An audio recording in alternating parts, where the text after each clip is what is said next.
The Middle East, despite the second round of Geneva talks on Tuesday, appears to be standing on the brink of escalation, and in diplomatic circles, speculation is mounting that, in view of experts' assessments, Israel is itching to perpetrate the strike in the coming few days. The United States has all the preparations to launch a major, potentially protracted military operation against Iran, lasting several days. Until now, there has been no clear indication that Iran has budged an inch from its stance on the defensive front regarding missile, although, as always, Iran has expressed its consent on the reduction of nuclear enrichment. Still, both sides appear to remain steadfast in their respective positions, although Foreign Minister Abbas Araghchi has expressed hope in a very diplomatic manner that today's negotiations may prove effective in finding a way forward because they appear to have reached a conclusion after developing an understanding of a few principles.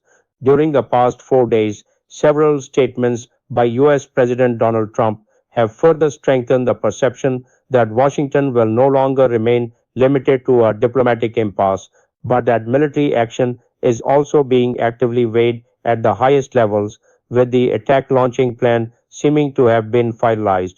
Against this tense backdrop, the Tuesday indirect negotiations between the United States and Iran were held, with Oman facilitating through shuttle diplomacy. This brief session has brought more skepticism than hope of diplomacy taking a positive shape. The snapshot indirect meeting, with no statement, even after 4 hours of the end of negotiations, indicates that both sides maintain their position and have not reached any framework.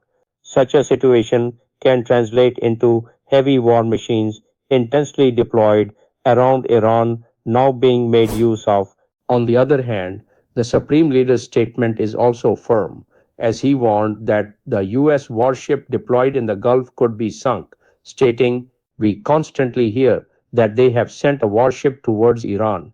A warship is certainly a dangerous weapon, but even more dangerous is the weapon capable of sinking it."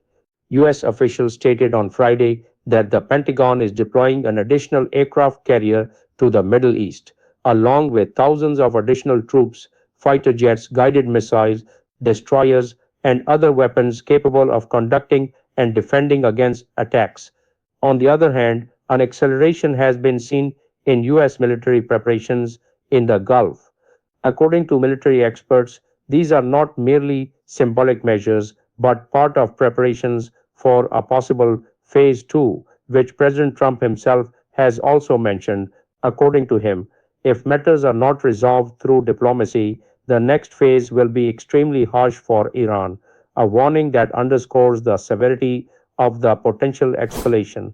11 days ago, President Donald Trump signed an executive order confirming the ongoing national emergency regarding Iran and establishing a mechanism to impose tariffs on countries that obtain any kind of goods or services from Iran in order to safeguard their national security, foreign policy, and economy. Under this order, a framework has been implemented that allows the United States to impose additional tariffs on imports from any country that directly or indirectly obtains, imports, or acquires any type of goods or services from Iran. In recent remarks, Iran's supreme leader and senior National Security Council officials have characterized US pressure as a deadline based threat and ultimatum. Tehran's position is that it is ready for talks on the nuclear issue. However, it will not compromise on its defense sovereignty. This is the very point that is making the current crisis highly delicate. Regarding the nuclear agreement, Iran's position is relatively clear.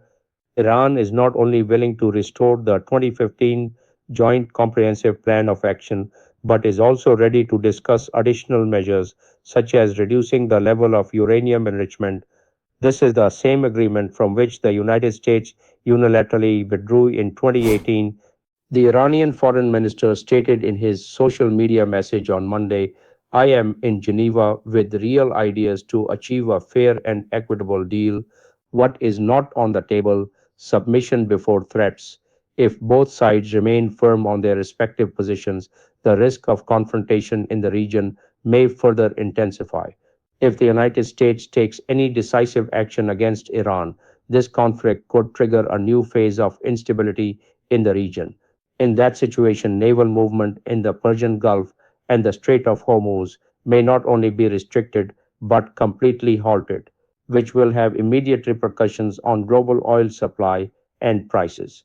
Moreover, Iran has already signaled targeting American bases in Gulf countries, and there is also a risk of limited or indirect military clashes erupting in the region, which could compel regional powers to step up their defensive measures.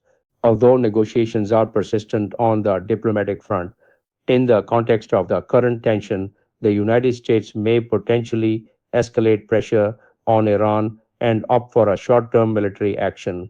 As a result, Iran may respond forcefully in defense of its survival, the effects of which will have far reaching consequences, not only across the Middle East, but also in South Asia, as well as the global economy.